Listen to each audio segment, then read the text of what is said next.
사랑하고 축복합니다. 10월 11일 금요일입니다. 오늘도 우리 주님의 신실하심을 신뢰하며 살아가는 복된 믿음의 가족들 되시기를 축복합니다. 오늘 말씀 제목은 요시야 왕의 개혁, 나부터 먼저라는 제목으로 함께 말씀을 나누고자 합니다.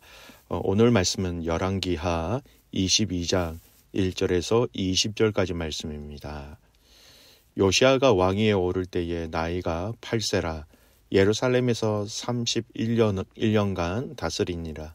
그의 어머니의 이름은 여디다요 보스갓 아다야의 딸이더라. 요시야가 여호와 보시기에 정직히 행하여 그의 조상 다윗의 모든 길로 행하고 좌우로 치우치지 아니하였더라. 요시야 왕 18째 해에 왕이 무슬람의 손자 아살리야의 아들 서기관 사반을 여호와의 성전에 보내며 이르되 너는 대제사장 hil기야에게 올라가서 백성이 여호와의 성전에 드린 은 곧 문지킨 자가 수납한 은을 계산하여 여호와의 성전을 맡은 감독자의 손에 넘겨 그들이 여호와의 성전에 있는 작업자에게 주어 성전에 부서진 것을 수리하게 하되 곧 목수와 건축자와 미장이에게 주게 하고 또 제목과 다듬은 돌을 사서 그 성전을 수리하게 하라. 그러나 그들의 손에 맡긴 은을 회개하지 말지니 이는 그들이 진실하게 행함이니라. 대제사장 hil기야가 서기관 사반에게 이르되 내가 여호와의 성전에서 율법책을 발견하였노라 하고 hil기야가 그 책을 사반에게 주니 사반이 읽으니라. 서기관 사반이 왕에게 돌아가서 보고하여 이르되 왕의 신복들이 성전에서 찾아낸 돈을 쏟아 여호와의 성전을 맡은 감독자의 손에 맡겼나이다 하고 또 서기관 사반이 왕에게 말하여 이르되 제사장 hil기야가 내게 책을 주더이다 하고 사반이 왕의 앞에서 읽으매 왕이 율법책의 말을 듣자 곧 그의 옷을 찢으니라. 왕이 제사장 hil기야와 사반의 아들 아히감과 미가야의 아들 악볼과 서기관 사반과 왕의 시종 이사야에게 명령하여 이르되 너희는 가서 나와 백성과 온 유다를 위하여 이 발견한 책의 말씀에 대하여 여호와께 물으라. 우리 조상들이 이 책의 말씀을 듣지 아니하며 이 책에 우리를 위하여 기록된 모든 것을 행하지 아니하였으므로 여호와께서 우리에게 내리신 진노가 크도다. 이에 제사장 hil기야와 또 아히감과 악볼과 사반과 이사야가 여선지 훌다에게로 나아가니 그는 하나스의 손자 디가의 아들로서 예복을 주관하는 살룸의 아내라. 예루살렘 둘째 구역에 거주하였더라. 그들이 그와 더불어 말하매 훌다가 그에게 이르되 이스라엘 하나님 여호와의 말씀이 너희는 너희를 내게 보낸 사람에게 말하기를 여호와의 말씀이 내가 이곳과 그 주민에게 재앙을 내리되 곧 유다 왕이 읽은 책의 모든 말대로 하리니 이는 이 백성이 나를 버리고 다른 신에게 분향하며 그들의 손의 모든 행위로 나를 경노하게 하였음이라. 그러므로 내가 이곳을 향하여 내린 진노가 꺼지지 아니하리라 하라 하셨느니라. 너희를 보내 여호와께 묻게 한 유다 왕에게는 너희가 이렇게 말하라. 이스라엘의 하나님 여호와가 이같이 말씀하셨느니라. 네가 들은 말들에 대하여는 내가 이곳과 그 주민에게 대하여 빈터가 되고 저주가 되리라 한 말을 네가 듣고 마음이 부드러워져서 여호와 앞 곧 내 앞에서 겸비하여 옷을 찢고 통곡하였으므로 나도 네 말을 들었노라. 여호와가 말하였느니라.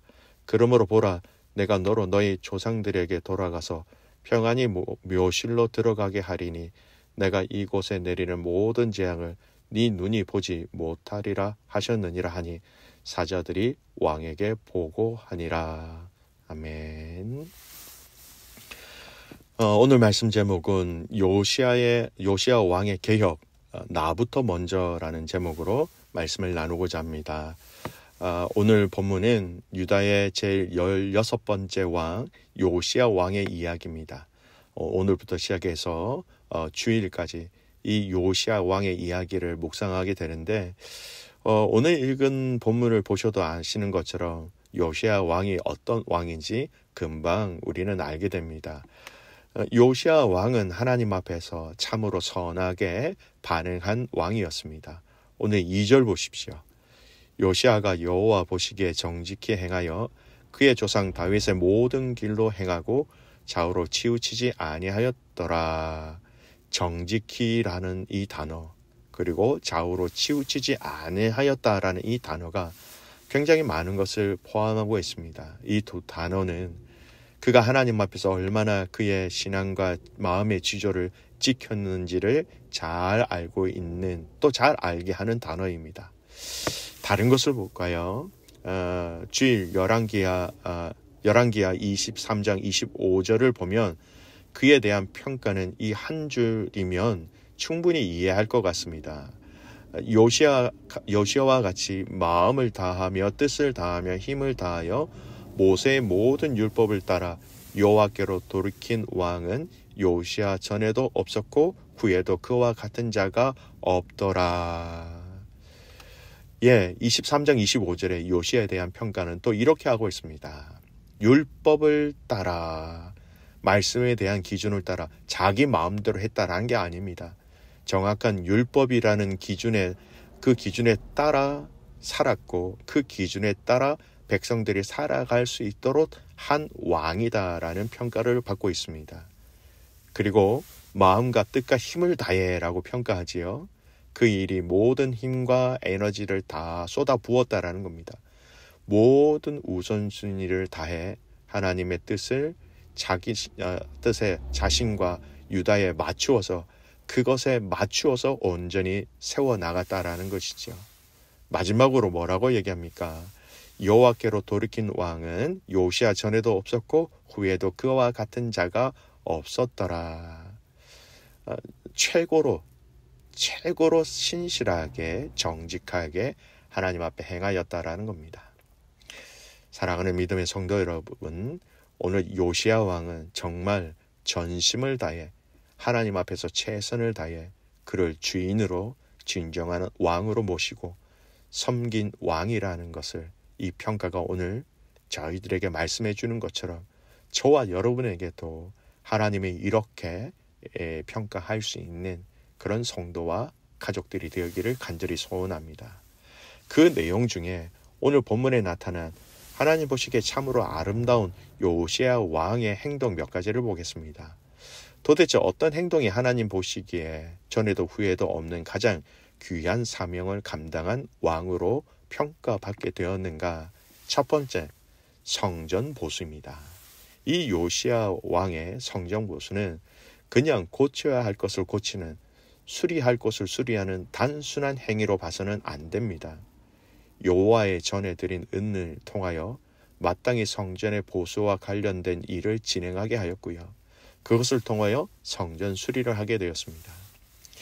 요시야가 성전 중수 재정을 제사장에게 맡기지 않고 감독자들에게 직접 맡긴 이러한 조치는요, 이들이 그 재원을 다른 곳에 유용함으로써 공사가 진척되지 않은 전례가 있었지요. 12장에 보면 한번 이런 사건들이 있었습니다. 그걸 고려한 조치였다라는 겁니다.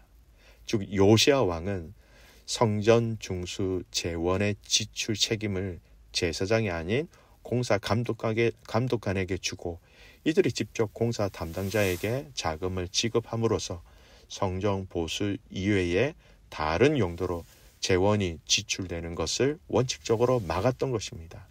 여러분, 재정이라는 것은 정말로 많은 유혹이 있게 마련입니다. 하나님의 성전을 위한 재정을 제대로 사용할 수 있도록 성전 재건에 제대로 포커스를 맞추었고 그것을 실제로 적용시켰다라는 겁니다.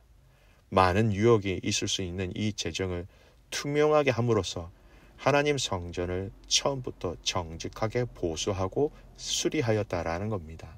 성도 여러분, 하나님은 우리에게 주신 이 재정은요, 우리가 먹고 마시고 살아갈 수 있는 그 모든 것을 공급해 주시는 채널이기도 하고요. 또 이 재정을 통하여서 우리는 하나님의 하나님 되심을 인정하고 드러낼 수 있는 참으로 눈에 가장 먼저 보여지는 그런 시금석이 될 수 있다라는 것입니다. 사랑하는 믿음의 성도 여러분, 우리에게 주신 재정뿐만 아니라 시간과 우선순위가 하나님 앞에서 잘 재정립될 수 있기를 주님의 이름으로 축복합니다. 두 번째, 성전 수리를 하는 이 과정 속에 율법책을 발견하게 되었습니다. 이 율법책은 어떤 책인가? 알려지지 않는 새로운 책인가? 여러 가지 질문이 있겠지요. 힌트가 있습니다. 이 hil기야는 이 율법책을 성전에 어디에서 발견했는가? 역대하 34장 14절에 무리가 여호와의 전에 연보한 돈을 꺼낼 때에 제사장 hil기야가 모세에 전한 여호와의 율법책을 발견하고라는 표현이 있습니다. 볼 때에 이 율법책은 연보궤에 앞서 발견한 듯 하다라는 겁니다. 아무도 이 율법책은 신명기 31장 26절에 나타낸 바대로 언약궤 옆에 두었던 성전 비치용 율법서로서 제사장들이 사용하였던 책으로 보고 있습니다. 그래서 요시야 이전에 남유다를 통치하였던 므낫세와 아몬의 극심한 우상숭배 정책으로 인해서 이 율법책이 훼손될 우려가 있자 어느 누군가가 이 율법책을 보존하기 위해 성전 모퉁이에 그것을 숨겨 놓았는데 그것이 바로 연보궤를 설치한 곳 옆으로 보입니다. 그리고 요시야 시대에 와서 성전 수리를 위해 사용된 연보궤의 돈을 꺼낼 때 그 가까이 있었던 율법책이 제사장에 의해 발견된 것으로 볼 수 있다는 겁니다. 따라서 오늘 이 말씀의 율법책은 그 이전에 알려지지 않았던 새로운 율법서가 아니라 과거부터 성전에 비치된 모세 오경이었다라는 것을 짐작할 수 있습니다. 사반이 왕의 앞에서 이 율법책의 어느 부분을 읽었는지는 알 수 없지만 이 말씀을 들었을 때 옷을 찢고 회개하는 자세를 취한 요시야 왕의 행위를 생각해 볼 때 서기관 사반은 율법책 가운데서도 죄에 대한 하나님의 엄중한 심판을 선언하는 부분을 찾아 읽었을 것으로 예상되어집니다. 혹자는 본문에서 사반이 읽은 내용 중에는 여호와를 떠났을 경우 하나님의 심판을 받을 것이다라는 신명기 28장의 내용을 중심으로 읽었을 것이다 라고 추측하기도 합니다. 어떤 말씀이든 간에 이 말씀이 선포되어진 이후에 여러분 이 요시야 왕의 반응을 보세요. 11절 말씀 보십시오. 왕이 율법책의 말을 듣자 곧 그의 옷을 찢으니라. 여러분 하나님이 말씀을 통하여 이 요시야가 먼저 하나님 앞에서 죄를 회개하고 애통하며 하나님께 부르짖었다라는 겁니다. 요시야 왕은 다른 사람에게 뭐라고 이야기하기에 앞서서 자신이 철저하게 하나님 앞에서 통회하고 자백하며 회개하며 하나님 앞에 엎드리는 시간이 있었다라는 겁니다. 이 요시야 왕의 개혁을 보면서 그 개혁의 시작은 바로 그 자신의 회개와 자신의 연약함을 하나님 앞에서 토로하는 것부터 그 자신을 통한 이스라엘 백성들의 악행과 이스라엘 백성들의 우상 숭배로부터 회개하는 것이 바로 개혁의 시작, 부흥의 시작이라는 것을 분명히 알려줍니다. 내일 우리가 이 요시야 왕의 개혁의 구체적인 부분들을 하나씩 살펴볼 것인데요.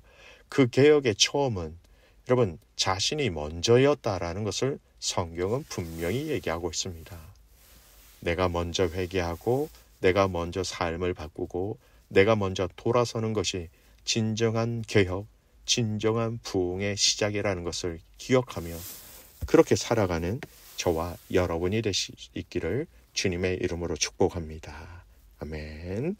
기도하겠습니다. 하나님 감사합니다. 오늘 이 요시야 왕을 통한 개혁의 내용들을 살펴보았습니다. 그 개혁의 시작에 요시야 왕이 먼저 하나님 앞에 옷을 찢으며 회개하며 애통해하며 하나님 앞에 부르짖은 이 자세가 오늘 우리 안에 있기를 간절히 소원합니다. 가정의 부흥, 셀의 부흥, 교회의 부흥, 이 나라와 민족의 부흥을 위해서 내가 먼저 하나님 앞에 엎드리며 애통하며 옷을 찢을 수 있어야 한다라는 것이지요. 하나님 아버지, 오늘 이 자세가 우리 안에 있기를 소원합니다. 이 마음이 우리 모든 성도들 마음에 있어서 이 땅에 회복되어질 그 하나님 나라의 역사가 나에서부터 시작될 수 있도록 나에게 더 큰 은혜와 사랑을 허락하여 주시옵소서. 그렇게 하실 주님을 신뢰하며 살아서 역사하시는 예수님의 이름으로 기도드리옵나이다. 아멘.